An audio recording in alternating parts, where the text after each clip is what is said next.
Oh Scheiße, der Chef kommt schnell so tun, als ob wir arbeiten. Wie kann ich das jetzt Mail schreiben? Nein, das kann ich. Oh, warte mal rasch, mein Telefon läutet. Ich habe keinen Bock, das abzunehmen. Ja, so warte rasch. Ja, da ist Lisser, ja. Oh. Ja, ich würde sie ganz schnell weiterleiten. Ja, ich würde sie ganz schnell weiterleiten. Kleinen Moment, ja. Ich kann ganz schnell weiterleiten. Ja, das ist ein Problem, das ich nicht lösen kann. Ja, nein, ehrlich gesagt, ich habe einfach keinen Bock zum Telefonieren. Oh, Scheiße, der ist seit 10 Minuten schon in der Warteschlange. Oh. Ja, grüezi wohl, ja. Entschuldigung, dass jetzt gerade. Ja, ich habe gerade niemanden verwünscht.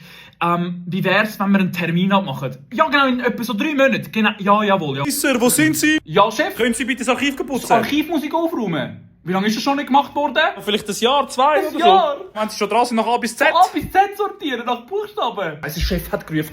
Ja, Chef? Ich will mal erklären, warum mein Arbeitsplatz so leer ist. Wieso Sie noch keinen Kaffee haben von Starbucks?